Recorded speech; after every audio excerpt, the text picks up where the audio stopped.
Welcome back to the Token Pants channel. I'm Chris, aka Token Hero. This is John, also known as Jerk Boots. Also known apparently as Beeps. aka They call me Beeps in the streets. You want to see him Beeps the streets. Tonight, we went and saw a sneak preview of Dunkirk.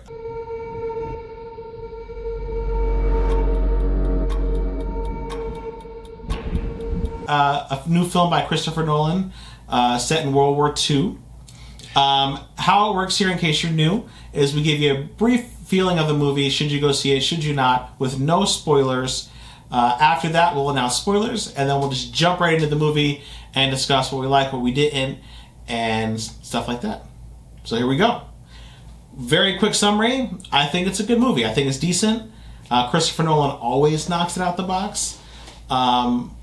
However, I had issues with it. Should you go see it and spend your money?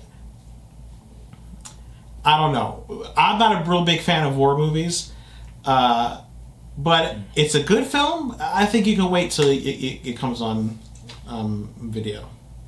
Oh, what do you think? Absurd request, Chris. Absurd request. It's only to be viewed in IMAX, period. Like, I would skip the movie if you're not going to see it in IMAX. Like, it was shot, like, from what I could tell, like, you know, in the screen bars and whatnot, when you go from regular cinematic scenes to IMAX, almost the entire movie is in IMAX. And they've got these great shots. I highly recommend it. I love the movie. I thought it was incredible. That's me. Okay. Well, that was our basic feelings of the movie. Should you go see it? Should you not? If we should probably tell them a little bit more about it than just that, right? No, because we want to keep it as spoiler free as possible. I know. I'm not saying spoilers, but just a little bit more detail. Like, just not just should you go see it? Yep. Well, I guess more detail is I think that. Go ahead. No, you. I think what he said earlier. It's Christopher Nolan show. It is beautifully shot. They're beautiful frames, beautiful backdrops. See, I'd like to elaborate on that for a second. It's not just beautifully shot. It's like one of the most beautifully shot movies ever made. Like, they have these scenes in it that are just... they're just pleasant to watch. Like, is there a 3D version of this movie? I don't know. I don't think so. Oh my god! If there was a 3D version of this movie, I would say go see that 3D IMAX. But if there's not, then just probably IMAX. Would have sucked, man. There was nothing 3D in that movie. What are you talking about, man? He's right about that. Most of the movie, 3D would be regardless. But there's certain points where it would just throw you through a loop, man. You would be in there. You would be in Dunkirk, trying to get home. We all are. Trying to get home. Alrighty, guys, that was how we felt, if you should go see it or not. As you see, huge fan, loved it. I thought it was okay. I thought it was a good movie. It was solid. It would definitely entertain you, but I think you can wait till the video. It was a big departure from his previous work. It was a very big departure from his previous work, yeah. But I don't know, man. I thought it was firing on all cylinders. Like, the acting was incredible. Like, the music, the score, absolutely phenomenal. And, like, it had this way of just, like, staying tense for, like, pretty much the entire movie, man. Like, yep. Okay. Loved it. Alright, well, here's the part of the video we go to spoilers. So remember, if spoilers are not okay with you, click away now. Otherwise, we're going to go into the full movie here, and there's going to be a lot of spoilers ahead. You should add a sound effect for the spoilers. Oh, yeah, I put something up there. Wait. Spoilers! No, I don't mean spoiler. I mean, like, something, like a sound effect. Like, yeah, like, what was the... Yeah, that's it. So, I'm going to jump right into it. Or maybe just a gif of RoboCop 2 when he pulls his head off.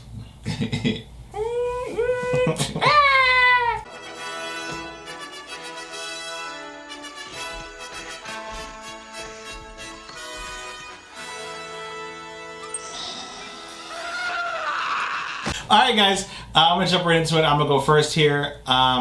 My biggest complaint about this movie is the way it was shot. I don't mean visually, I mean editing-wise. No, it wasn't editing. Yeah, it wasn't. That wasn't an edit job. That was an edit job. He wrote that movie to be like that. He wrote either way. The editing was great. The film has pretty one basic story following three characters. It's following three sets of characters through the movies. Through the movie. The problem I have with this is that you don't learn to halfway in the middle of the movie that nothing's happening at the same time. That because they show you this guy on a beach. To be fair, he's in a city. Wait. He's in a city, running from the beach, running towards the beach. He gets to the beach, right? Then it shoots to the pilot and his crew. Then it shoots to a fishing boat captain and his son and his friend. And it continuously bounces between those three sets of characters over and over and over again. But you don't learn to halfway in the movie that nothing's happening at the same time. So there are points where this is happening here, and this is happening there, and this is happening here. And then it keeps coming in and out of what happened then, what's happening now. And it was very confusing for me. And I didn't like that. I didn't like not knowing what was happening. And whether this happened before or this happened after. They kind of allude to it. I'll be honest, I didn't pick up on it. Like, it says in there, it's like, the very beginning of the movie, it gives, like, I'm talking like the beginning of the movie. First 5 minutes, it gives you these, it shows the three characters, it shows three sets of characters, but then it goes 1 day, 1 hour, what? It was 1 week, 1 day, and 1 hour. And so that portion alludes to what's happening, but I didn't pick up on it. So you think the timestamps were where it was in the time in the movie, like as like where in time it was? Yeah. So you think this was an hour ago, this what we're watching was a week ago, this what we're watching was a day ago? Yeah. Like, why else would they do it? How? Well, because I thought that they were showing you the distance, or the time it would take for each thing to get to where it was. Oh, see, I thought it was like when they were saying the mole 1 week, I thought because it takes 1 week for the mole itself to go and come back. And then the fishing boat was a day because it only takes a day to get there. And the plane was an hour because it only takes them an hour to get there. But I mean, the mole was the place. So. Oh, the mole was the place. Yeah, so. There goes that theory, y'all. Debunked. Mythbusters. He's here. Alright, well, I guess I missed that. That would have been helpful. I could understand anybody that has criticism of the way it was shot. Like, well, not the way it was shot, but the way it was written. Because it does jump around so much, and you know, like you're left like, what is going on? I want to know what's happening. And for me, I didn't care. I was like, this is intense.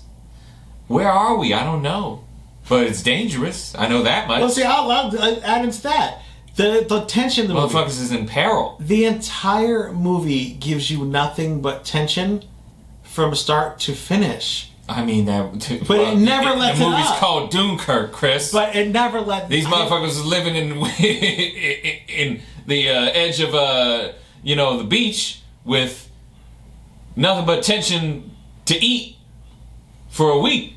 I think it did a pretty good job conveying that to the audience. I don't know, man. I mean, just think about the way it was shot. Not shot, but starts off. Okay, so. Leaf lids are falling, and they're walking around through and then it just grabs you. Literally, somebody comes up behind you, finger in the butthole, and you're like, ah! Ah! How do we get it out? I don't know, Chris. I don't know how we get it out. Oh, but an hour and a half later, somebody took it out, and I was like, oh, I can finally breathe, man. That's how I was the entire movie. I was like this. I will say the movie opens really well because there's nobody's talking as these soldiers are walking through the empty streets, and they're pretty much fucked. How about that IMAX sound effects though? I was just gonna say. You gotta see it in IMAX, right? No. The coolest thing about the movie was the sound, the sound of the movie and the score, because in this movie, Christopher Nolan pretty much makes the sound its own character. And so bullets and explosions, they have their own unique sound in this movie, and they become like their own life, their own character. Towards the beginning of the movie, one of the characters starts to take a shit, and then you hear these boom, boom, and like the whole theater is like is rocking because of the sound, and you find out that somebody's shooting at them, but they never ever show who's shooting, which was a cool way of shooting that because it adds to the tension of the film and it makes it like this unseen evil is trying to hunt these people down. And then when he got to the beach, he tried to take a shit again, but then there was a dead body. Man, the thing I'm thinking about, he never had to take a shit the whole movie. Man, he just had to hold his shit. My butthole would be so puckered it would not even be funny. Like I would have been able to fucking break glass. I could have made you a sculpture with my asshole. Not me. I'm not gonna be uncomfortable. I would have shit my pants immediately. Oh no, sir. Yep. Okay, because then the last thing I want. No. I'm sorry. The last thing I want my family finding is me sitting on fucking face down in the dirt with duty all in my pants. Now, granted, I know that's going to happen eventually, but I'm going to do my best to make sure it doesn't. Not me. I'm not going to be uncomfortable while I'm trying to run for my life, and I got to fucking shit. Nope. I need to be able to run at a full sprint unhindered. No, see, sorry, not me, man. I like when he runs into that dude, and he's like, that's why he pulls his pants up. I would have been like, hey man, what's up? Bap bap bap bap. Shit's going crazy, right? Bap bap bap bap. You think they're gonna come to get?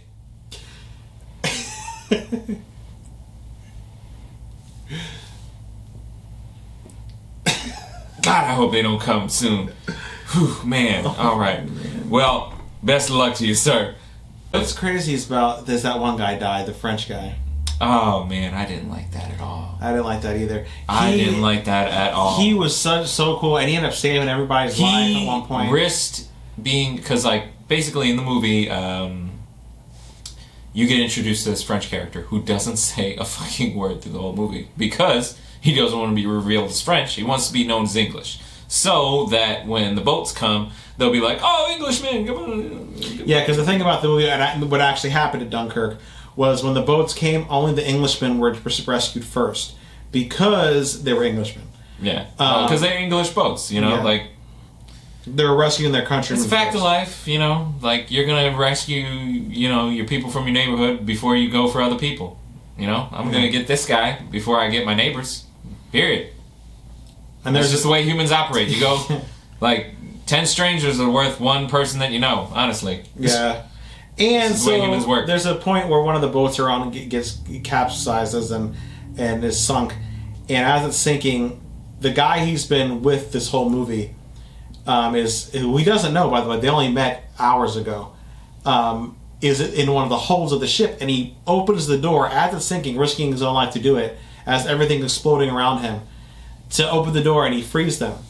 And then one of the guys he frees, even though he knows he freed them, tries to get him killed at the end of towards the end of the movie. Not get him killed, but like it was one of those survival type situations, and so like they need to pick somebody to basically take a hit for the team. The boat's getting lit up. They need somebody to leave the boat so that it had less weight on it, and they're like, well, get the fucking Frenchman off here. Shit gets crazy. When you talk about survival situations, all right? Shit gets crazy. But then at the end, that boat they're on starts sinking, and the guy who was like, get this French guy out of here, he feels bad, and he taps him on the shoulder because they're trying to plug the holes of the boat from sinking because the boat's been shot at. And so they're saying abandoned ship, but he doesn't speak English. And so he's just, like, like, we got this, guys, don't worry. Everybody try their best. And everybody around him is gone. And so the one guy comes back and, is like, come on, man. But it's too late for him. It was a death that I didn't like either. He got stuck. And they didn't show what he got stuck on. It was just like stuck on something. It kind of looked like he was just like. I didn't mention. I forgot to mention to you guys. I can't swim worth shit. Well, no, it was like they kept making the sound like a chain sound. Like every time he was it was like. You heard it too. Okay, chain. Never mind then. And I was like, what the fuck is he caught on? And they never show it. All of a sudden they show his hands go. Well, maybe we need to rewatch the movie when it comes out on DVD to see. I think he survived DVD. Though. We live in 2000. I think he survived though.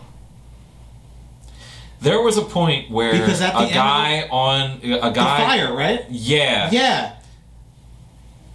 There was a guy that got onto the boat that I was like, that looks like the French dude. Maybe he made it. Hope so. Tom Hardy was really good in it, but he wasn't in it. You know?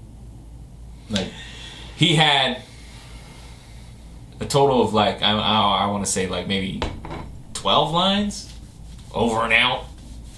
Conserving the fuel. Yeah.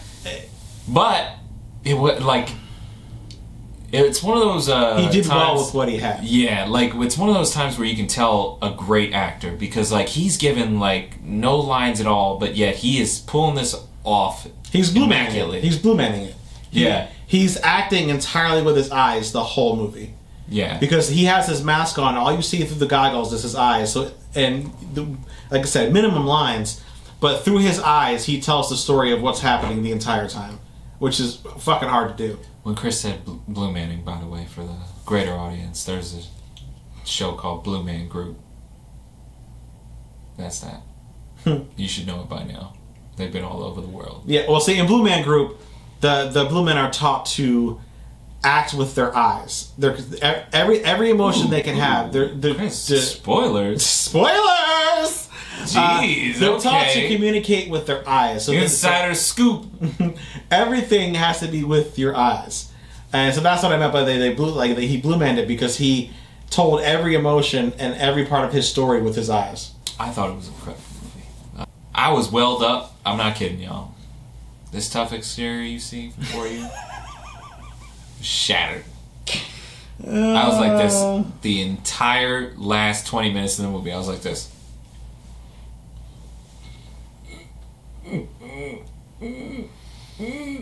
Here's my thing, right? No, here's my thing, Chris. Okay, you got a point in the movie where chips are down. Dude does his best, and then things just give out on him, and he's like, "Oh, well, that's that." And then he goes, "Fuck that shit. Let's do this shit." Oh, too much for me, man. Too much for me. I'm not gonna give that part away. Neither should you. Okay, here's the thing. By the way, you don't see any Germans in this movie at all. I thought that was really cool too. Yeah, this was inspired by real life, right? And so I get what So they don't show any Germans in the movie, not like human beings. The closest they show is German planes, but they don't show anybody flying them. I get why he did that, Christopher Nolan, because he wanted the people to be the story and not the war. He wanted the people to be the story and not the war. So I get that. But at the same damn time, he showed us hundreds of Englishmen and Frenchmen and French being killed. And this wasn't like it was a true life story that he is adapted and made to a film. He took the events of Dunkirk and crafted his own story with it. So if you're doing that, why not a couple more good ways to end things? Like, why does this person have to die? Why does that person have to drown? Why does this person have to be fucking exploded? Why does, I don't know, man. Why does this kid have to die? Like, I don't... Chris is... Like, what the hell? I get the tragedy, but he showed enough tragedy so where at one point it's like, okay, enough's enough. Like, make the audience feel kind of good. We just leave the theater like this. Oh, I guess that was fun. Chris. Bad make Billy cry hurt. Skin hurt. No, man. Heart hurt. I don't get it. Ow. I don't get it. I get... As y'all see, Token Hero here, he don't like sad shit. He hates that shit. He wanted everybody to ride off into the sun. Every character that was introduced, he wanted them to not only get back to the island and then somehow, hit the lottery. He wants to know they all taken care of for the rest of their life. To me, the movie was moving. Like, they had the famous Winston Churchill speech at the end, and, I don't know, man. I just see movies like that and I'm just like, ah, man. The fucking metal of these people doing what they did. And, you know, there were so many shots and so many parts in it that you're just like, you can't just help but just be like, fucking yes. Just humanity being the best of humanity, you know? Like when you think about... And worst. I mean, yeah, I mean... From both sides. But I get it. That's what happened. I get it. But that's humans, you know? Yeah, well, you gotta take the good with the bad. I don't know, man. For me, it was a roller coaster. I was like, yes. And then I was like, like all the parts that you want in a movie. Like, it made me jump, it made me scared, it made me sad, it made me happy. Like, I enjoyed the movie. I didn't think you have to go to theaters here. I think it's perfectly watchable at home. He obviously thinks IMAX is the only way to watch this movie. He loved it to death. Oh, we're in spoilers now. Oh my god. Yeah. The dog fights in fucking IMAX are absolutely incredible, man. And I was just sitting back in my chair just like, Jesus Christ, this is beautiful. I'm not disagreeing. I think it was a beautifully shot movie. I think the sound was Do you not think it's one of the best IMAX, you know, shot movies? Yeah, absolutely. See, I would highly recommend, if you do see it in the theater, just go for IMAX. It's worth it. It's so worth it. So worth it. That's what we thought of Dunkirk by Christopher Nolan, starring Cillian Murphy and Tom Hardy. There's some other people in there too. Kenneth Branagh, which is also, he's really good at the movie. Harry Styles. Was that the young kid? Yeah, that was that was the kid that was like, he's a fucking Englishman! Oh, that was Harry Styles? Yeah. Oh, shit. He was good too. So yeah, that was how we thought of the movie. Please like and subscribe below. Let us know in the comments if there's other things you want us to see, review, or anything like that. Click that little bell for notifications. And as always, thanks for watching. It's your boy Beeps.